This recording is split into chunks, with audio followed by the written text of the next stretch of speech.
The night began like any other, the kind that blends into memory without leaving a mark. The restaurant buzzed softly with clinking glasses and low conversation, warm light reflecting off polished wood and crystal. People came here to celebrate deals, anniversaries, victories. At one corner table sat a woman most of the city recognized but few truly knew, the CEO of a billion-dollar tech company, composed, elegant, used to command and control. Her tailored jacket rested perfectly on her shoulders, her phone lay face down, silent for once. For a rare moment, she was just a woman having dinner alone, breathing between meetings and expectations. Across the room, unnoticed by almost everyone, sat a man with tired eyes and a posture shaped by responsibility. He wore a simple button-down shirt, sleeves rolled up, hands rough from honest work. His name was Daniel, a single father, a man whose world revolved around school lunches, late-night homework, and the quiet fear of not being enough. This dinner wasn't a luxury for him. It was a reward, a cheap pasta dish after a long week, paid for with overtime he'd nearly spent twice over. When it happened, it was sudden. Too sudden for dignity or preparation. The CEO's breath caught mid-sip, her eyes widening in confusion and panic. Her hand went to her throat. At first, those around her didn't understand. They thought she was coughing, maybe choking on a laugh. Then her chair scraped back sharply. The color drained from her face. Panic moved faster than thought. The room froze. Someone stood up. Someone else shouted for help. A waiter dropped a tray, glass shattering on the floor. But in those first critical seconds, no one moved with purpose. No one except Daniel. He saw it instantly. Maybe because he'd spent years reading subtle signs, his daughter's asthma attacks, the way her breathing changed before danger arrived. Maybe because life had trained him to act instead of hesitate.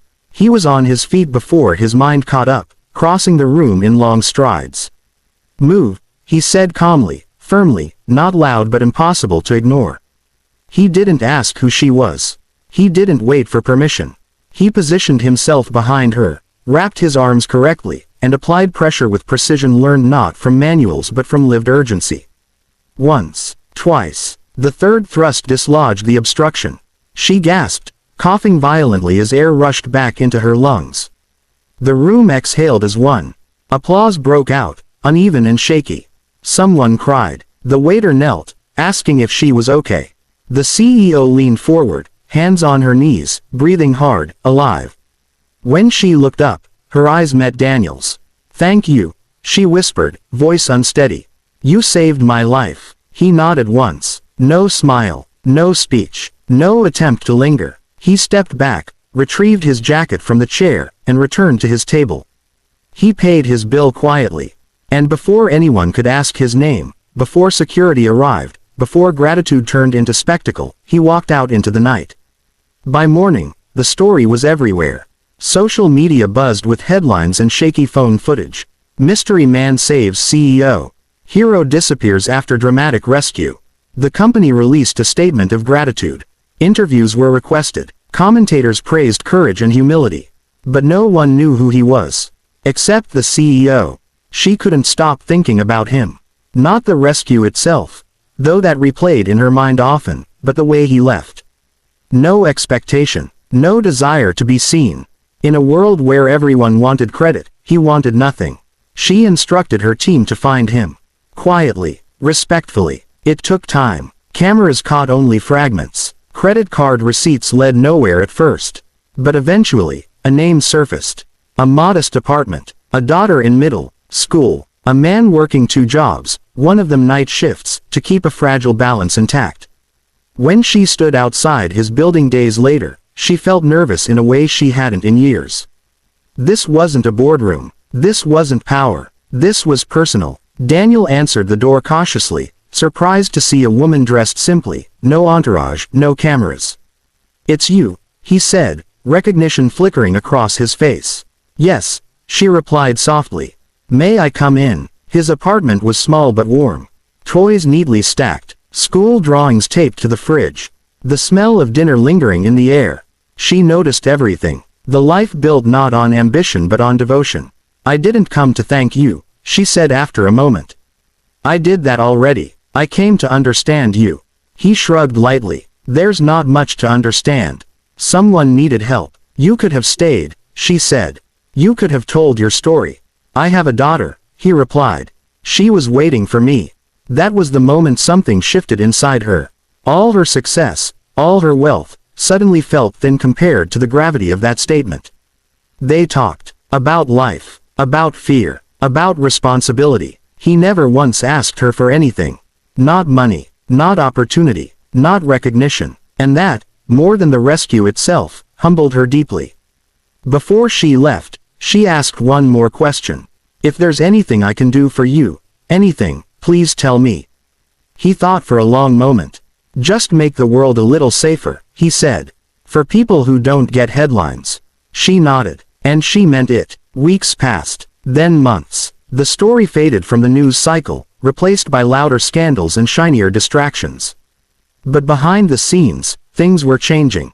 Daniel received a call offering flexible work hours, better pay, health benefits, no mention of the CEO. Just an opportunity that fit his life instead of consuming it. His daughter's school received new funding for emergency preparedness. CPR training programs expanded across the city, sponsored quietly by a foundation newly focused on everyday heroes. And the CEO. She changed too. In meetings, she listened more. In decisions, she paused longer. She began attending events anonymously, learning how people lived when no one was watching. She stopped measuring success solely by growth charts and started asking who was being protected by progress, and who wasn't. They never became close friends.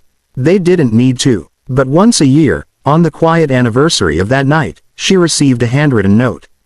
Short, simple, she's doing great in school. Thank you. And once a year, Daniel received one too. Still breathing, still grateful, no cameras, no headlines, just 2 lives forever altered by a moment of selfless action. Because sometimes the greatest heroes don't stay to be applauded. They fade into the crowd, carrying the weight of ordinary love and quiet courage. And sometimes, the people they save go on to change the world. Not because they were rescued, but because they finally understood what truly matters. The night began like any other, the kind that slips quietly into routine and never asks to be remembered. Outside, the city hummed with its usual impatience. Car horns, footsteps, distant sirens, but inside the restaurant, time seemed slower, wrapped in amber light and soft music. It was the sort of place where people came to feel successful, even if only for an hour. Polished tables reflected crystal glasses. Conversations floated in low, confident tones. At a corner table sat the woman many business magazines had named, most influential, more times than she could count. To the public, she was a symbol, sharp, unstoppable, brilliant. To herself, tonight, she was simply exhausted. Her phone lay, untouched beside her plate, a rare act of rebellion against the constant pull of responsibility. She had chosen this restaurant not for prestige, but for quiet. For a moment to breathe without being watched. She lifted her glass, letting the familiar ritual calm her nerves. Another deal closed.